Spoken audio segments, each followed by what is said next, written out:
Ya, selamat sore semuanya.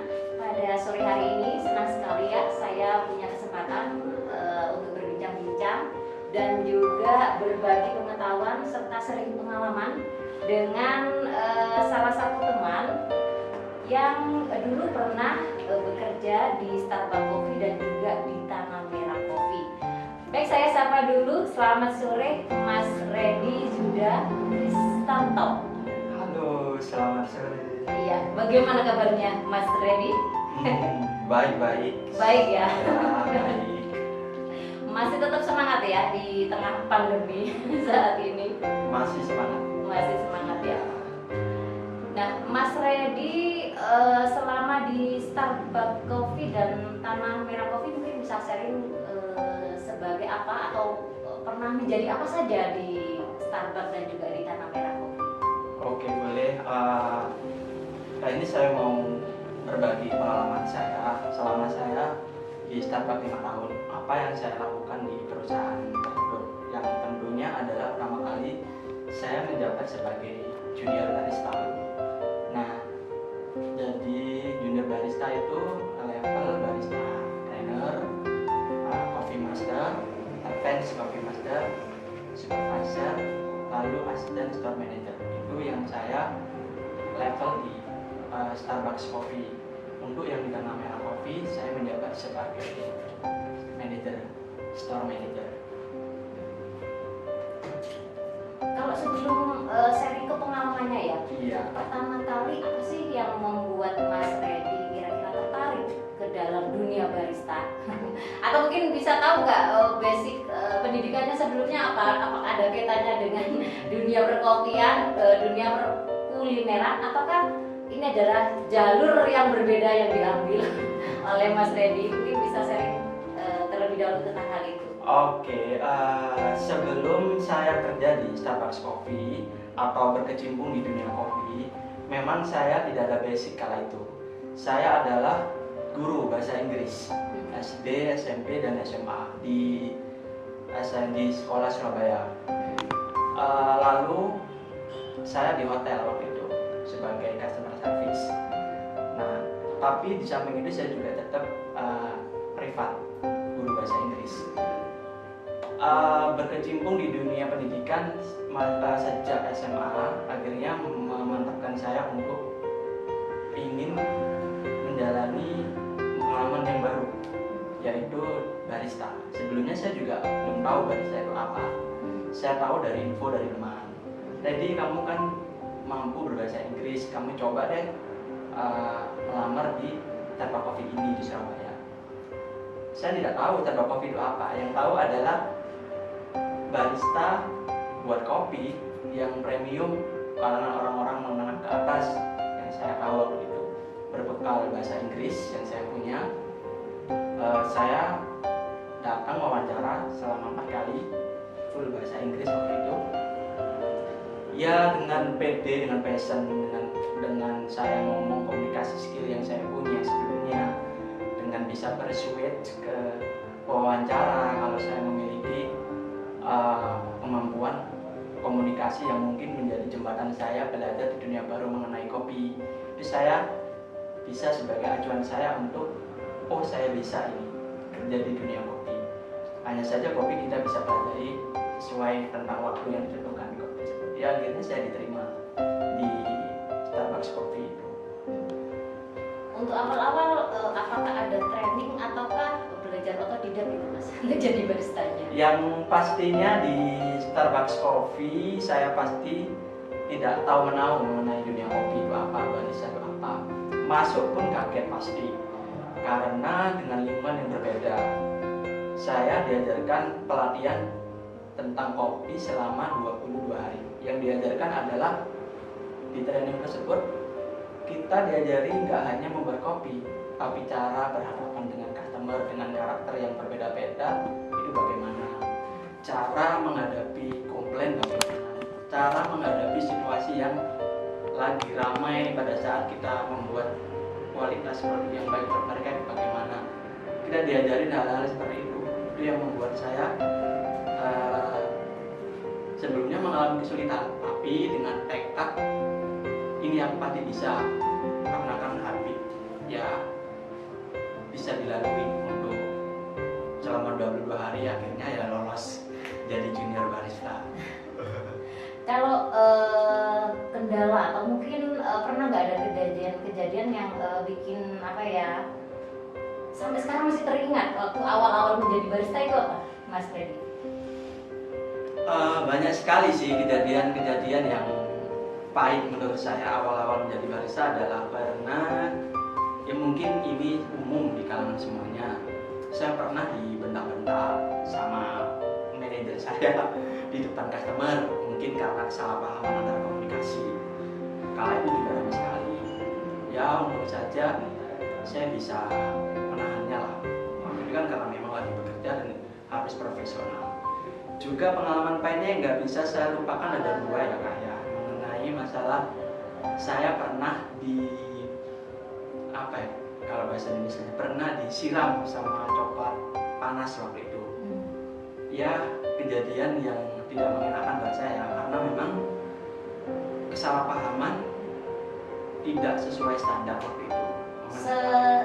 Strength itu ya apa namanya aturan dan punishment dari tempat bekerja Mas Freddy waktu itu. Iya benar, karena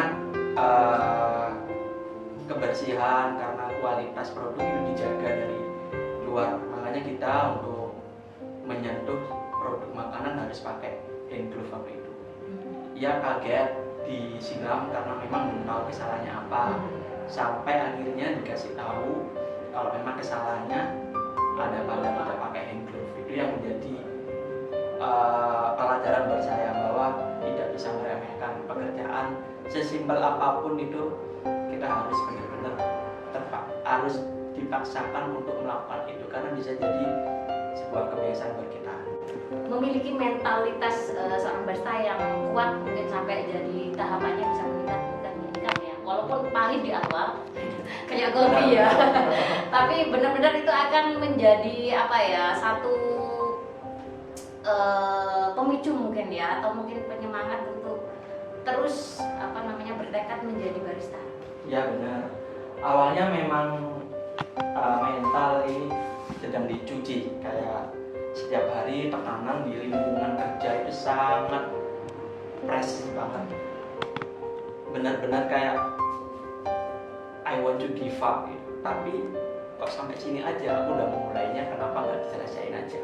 Dari situ saya berprinsip bahwa setiap yang saya lakukan hari ini adalah di balik itu ada positifnya untuk maju lebih baik lagi dengan berhati-hati saat bekerja. Pastinya Mungkin itu juga ya yang jadi alasan kemudian Mas Freddy masih tetap apa namanya bertahan. Mungkin ada beberapa anak atau orang yang mungkin udah wah ini kok sampai segininya disiram coklat mungkin langsung resign gitu ya. Itu mungkin yang menjadi apa namanya pilihan Mas Freddy untuk tetap bertahan menjadi barista waktu itu. iya benar, karena memang yakin gitu loh, kalau motivasi saya kan waktu itu karena ada upaya, ada tujuan, juga tindakan yang saya lakukan waktu itu. Kalau saya ingin mendapatkan kasarannya begini, mendapatkan jabatan itu, saya pasti mendapatkannya dengan harus melewati tahap-tahap susah dulu. Dan akhirnya juga nggak gampang juga sih.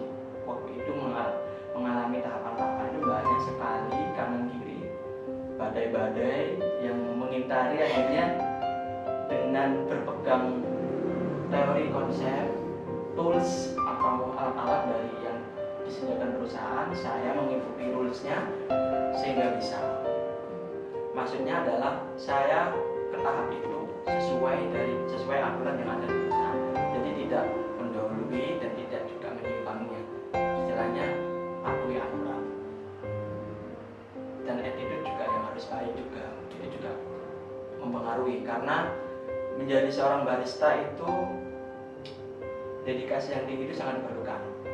Karena tidak hanya kita bisa membuat kopi atau melayani customer dengan baik, tapi juga dedikasi kita royal ke customer, ke bisnis, ke toko, ke food and beverage-nya itu kita harus seperti bilang self belonging, kayak belong to our store, seperti rumah kedua bagi saya. Itu yang bisa menjadikan saya tantangan terbesar buat saya, bahwa saya bisa melewati itu semua dengan hasil kerja saya sendiri. Hingga sampai akhirnya ke tahap menjadi apa terakhir di Asisten store manager. Asisten store manager. Iya. Iya. Nah, tadi udah sharing ya tentang Mas Reddy. Nah, kalau sekarang kita coba melihat ke dunia saat ini atau di lingkungan sekitar kita, mulai banyak muncul kedai-kedai baru, coffee shop, roastery, dan mulai banyak anak-anak muda yang tertarik juga untuk menjadi barista. Nah, kalau menurut Mas Reddy pernah nggak menganalisa kenapa sih anak-anak muda ini sekarang pada tertarik untuk menjadi barista? Oke, jadi seperti ini ya. Untuk dari analisa saya, anak-anak untuk zaman sekarang itu pasti nggak luput dari ngikutin gaya pasti. Pengen menjadi barista keren, bisa upload di sosmed, dia bisa bisa gosip di sesuatu tempat yang keren, meracik kopi. Tentunya juga ada yang mau belajar juga ada yang cuma mencari uang, juga pasti manusiawi. Tapi yang saya lihat untuk saat ini yang dipersiapkan untuk menjadi barista walaupun nggak ada basic itu sepertinya menurut saya bisa, karena sebagai pengalaman dia bisa. Karena yang dipersiapkan adalah satu, yang seperti kita bahas tadi di awal Bu, mental, passion yang tinggi terhadap barista. Kalau dia memiliki passion yang tinggi terhadap barista, dia pasti mau mengupayakan untuk sampai tujuan, sampai mencapai menjadi barista itu. Tapi juga kita perlu pikirkan bahwasannya menjadi barista itu juga harus tahu konsekuensinya seperti apa. Ya, contohnya adalah dicaci maki sama customer kalau kopi kita ini nggak bisa sesuai ekspektasi mereka, kalau kopi kita ini tidak sesuai keinginan mereka. Nah, kita mungkin dari generasi anak muda sekarang mungkin untuk menyikapi hal itu kurang mentalnya. Jadi mereka udah terlanjur ngedrop dulu sebelum menghadapi itu. Nah, kita sebagai senior nih atau pemilik kedai kopi bisa ngasih edukasi ke mereka saat training adalah basic-basic tentang yang diperlukan barista secara mental itu apa saja, dari kesiapan diri, perencanaan diri, perencanaan kedepannya bagaimana, apakah dia termotivasi dengan baik menjadi seorang barista. Nah, untuk step-step itu harus ditanamkan dalam jiwa anak muda untuk sekarang. Ya, pastinya lebih ke teknik seperti yang Ibu bilang tadi, tinggal bikin kopi, taruh ke customer, kan itu nggak ada nilai customer experience-nya. Yang kita butuhkan adalah kita bisa menjadi barista yang handal membuat kopi. Kita sharing pengalaman kita dari cup yang ada kita buat kopi itu, kita share ke customer. Dari cup ini bisa menimbulkan customer experience saat mereka keluar dari kedai tersebut, mempunyai pengalaman yang wah enak banget, ini di kopinya sini pelayanannya juga sangat baik. Mungkin hal-hal semacam simpel itu yang harus ditanamkan pada anak-anak zaman sekarang untuk menjadi barista. Tentunya juga tidak semena-mena dan harus bisa bekerja sama satu sama lain, itu yang terpenting. Dari barista itu banyak sekali kendala. Saya takut sama orang, saya pendiam dulunya memang. Takut sama orang. Iya, jadi tidak bisa berkomunikasi dengan baik sama orang. Terus juga takut sendiri tanpa alasan. Akhirnya pekerjaan barista ini kan berhadapan sama berbagai karakteristik orang, yang jahat, yang baik, yang lembek, segala macam. Kalau saya takut kan pasti menghindarinya. Tapi sampai kapan? Nah, saya memberanikan diri untuk daftar menjadi barista, menghadapi semua customer, entah itu bagaimana, saya pokoknya harus jalan dulu lah. Sudah tahu ya waktu itu akan ada konsekuensi dari pilihan Mas Reddy untuk memilih jadi barista? Pastinya sudah tahu. Sudah tahu ya. Pasti nervousnya minta ampun, padahal nggak ada apa-apa. Tapi dari habit setiap hari ketemu customer, dengan dimarahi, dengan dicaci maki, dikomplain, minumannya nggak enak menurut saya sesuai standar. Jadi menyikapi hal-hal seperti itu menjadi hal yang sudah rutinitas bagi saya. Jadi saya bisa menyikapi bagaimana sih cara menyikapi customer yang komplain seperti ini. Bagaimana cara menyikapi misal minumannya tidak sesuai ekspektasi mereka. Saya bisa menemukan solusi tanpa berpikir takut. Kita bisa berpikir lebih ke depannya. Kalau aku bilang seperti ini, nanti customer bagaimana ya? Jadi saya selalu berpikiran, saya melakukan pemikiran kayak tindakan lebih panjang lagi ke depan. Kalau saya tidak melakukan ini, nanti customernya pasti kecewa. Ya udah, mau nggak mau saya harus memberanikan diri buat menyikapi ini. Soalnya saya awal-awal di Starbucks itu selalu dibantu sama teman-teman karena bingung mengatasinya. Tapi lama-lama belajar sendiri. Dan itu ngaruh banget, berkesan buat saya karena saya jadi mungkin bisa berbicara dengan struktur seperti ini ya. Mungkin bisa mungkin lebih pede lagi, tahu cara komunikasi sama customer itu bagaimana, pemecahan masalah tanpa seperti kayak terburu-buru, lebih santai menghadapi hal-hal semacam itu sangat berpengaruh buat saya. Jadi mungkin bisa dibilang awal-awal yang terpenting adalah menguasai diri sendiri ya. Benar. Perang dengan diri sendiri dulu diselesaikan, baru menghadapi customer. Benar. Ya. Dan ini ya, banyak sekali para barista itu yang terkadang mereka lebih di mindsetnya lebih ke hal-hal yang teknis. Mereka biasanya cenderung ketika ada lowongan barista atau training barista, selalu yang di benaknya adalah sesuatu yang berkaitan dengan penyediaan kopi. Tidak ada kaitannya dengan kebersihan, dengan customer service. Nah, Mas Reddy lihat itu juga nggak? Atau pernah nggak kumpul-kumpul antar barista gitu, ada nggak? Oh, sering saya. Oh, sering ya. Untuk menyikapi seperti buka lowongan baru mengenai barista, kan mindsetnya pasti tukang seduh kopi. Tapi kita selalu menegaskan sebelum dia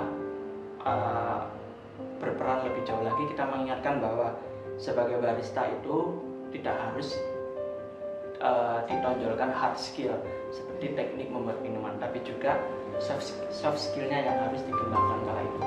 Ya rata-rata memang pengalaman saya memang waktu itu nggak sampai di perkumpulan itu nggak sampai 1 bulan pun juga gugur, karena pun juga mentalnya untuk soft skillnya kurang. Mereka terlalu fokus sama hard skill, jadi yang mengakibatkan tanggung jawab sebagai barista yang semestinya banyak itu cuma difokuskan pada buat minuman. Harusnya yang lain itu bisa diisi dikala dia membuat minuman, bisa agak dibalancekan gitu kan. Rata-rata memang ya mungkin dari sumbernya ya, mungkin dari sumber awalnya mendidik mereka sebagai barista itu mungkin mindsetnya kurang tepat. Jadi mungkin pemikirannya adalah barista menyeduh kopi. Mungkin yang terakhir nih, Mas Reddy. Jika ada teman-teman nih di luar sana yang ingin menjadi barista ya, tertarik untuk menjadi barista, kira-kira seandainya ada 3 hal penting yang harus di-prepare, yang harus disiapkan untuk siap menjadi barista, apa Mas? Untuk hal yang terpenting yang harus dia siapkan kira-kira apa? Untuk hal yang terpenting yang disiapkan secara soft skill ya, ini ya, soft skill adalah berkomitmen sama pelanggan. Berkomitmen sama pelanggan itu sangat penting sekali. Terus komunikasi yang baik sama customer itu penting. Terus juga kesadaran diri dan tahu diri seberapa besar dia untuk passionnya sebagai barista itu harus diukur dari dirinya sendiri. Apakah memang dia beneran, apakah cuma gaya, apakah cuma cari duit, apakah cuma belajar, itu dia yang bisa menentukannya.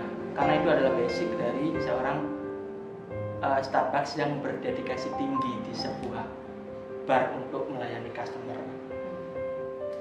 Ya. Itu aja ya. Baik, terima kasih Mas Reddy atas bincang-bincangnya, sharing pengetahuan dan pengalamannya. Semoga hal ini bisa menjadi bekal buat teman-teman yang ingin menjadi barista ya.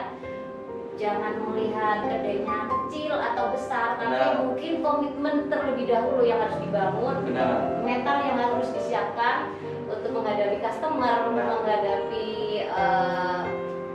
manajer, Ya. owner yang kita belum tahu ya apakah mereka friendly, sabar, atau jangan-jangan kita ketemu yang kayak Mas Reddy yang orangnya model membentuk karakternya keras gitu ya. Jadi harus disiapkan itu. Ya. Baik, Mas Reddy, terima kasih atas kesempatan hari ini. Ya. Semoga saja lain waktu kita bisa sambung lagi untuk membahas lebih lanjut tentang dunia barista. Iya, terima kasih atas percakapan ini. Terima kasih.